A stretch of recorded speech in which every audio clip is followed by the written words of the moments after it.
நம்ம துவா கேட்கிற நேரத்தில் சிறியதோ பெரியதோ எல்லா விஷயங்களும் இறைவனிடத்தில் என்ன செய்யணும், கேட்க வேண்டும்.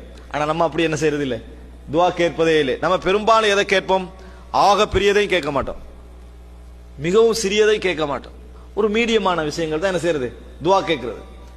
செருப்பு வார இருந்து நம்ம துவா கேட்டிருப்போமா, யா அல்லாஹ் செருப்பு வார இருந்து விட்டது, எனக்கு என்னது இதை சரிப்படுத்திக் கொள்ளக்கூடிய அளவுல எனக்கு என்ன செய், ஆற்றலை தா அப்படின்னு கேட்டிருப்போமா. செருப்புக்கெல்லாம் போய் அல்லாட்ட கேட்கிறதா, இதான் நம்ம நினைவு.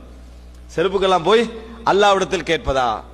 சின்ன ஒரு பட்டன் போயிட்டு வைங்க, என்ன செய்வோம், யாரா இதை சரிப்படுத்திக் கொள்கிற அளவுக்கு எனக்கு ஒரு சந்தர்ப்பத்தையும் ஆற்றலை தான் நம்ம கேட்க மாட்டோம்.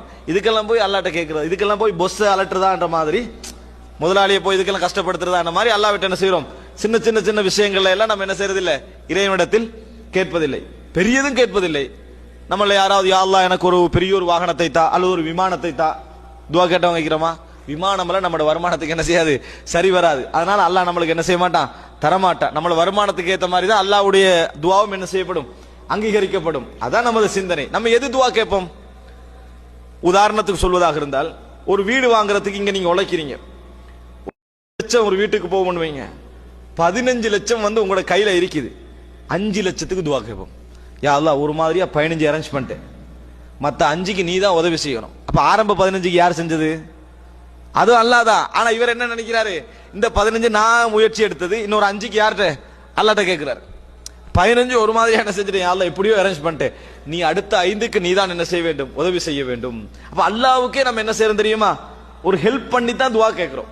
15 நான் கேட்கிறேன், நம்ம ஒரு வசதி படைத்தவட்ட கேட்கிற மாதிரி தான் அல்லாஹ்ட்ட கேட்கிறோம். ஒரு வசதி படைத்த உதவி கேட்க போறீங்க, என்ன சொல்லுவீங்க, எல்லாம் செஞ்சுட்டேன், எல்லாம் அரேஞ்ச் பண்ணிட்டேன், எல்லாமே முடிஞ்சுது, ஆனா ஒரே ஒரு பிரச்சனை, ஒரு 5 லட்சம் மட்டும் தான் என்ன செய்யுது, குறைபாடா இருக்குது. இது மாதிரி யார்கிட்ட கேட்கிறோம், இறைவனிடத்துல கேட்கிறோம். அல்லாஹ் அங்கீகரிப்பானா, அல்லாஹ்வை சரியா மதிச்சோமா, அல்லாஹ் தஆலாவை நம்ம சரியா மதிக்கவே இல்லை. அப்ப எப்படி துவா அங்கீகரிக்கப்படும். அப்ப நமது துவாவுடைய பார்வை பிழை.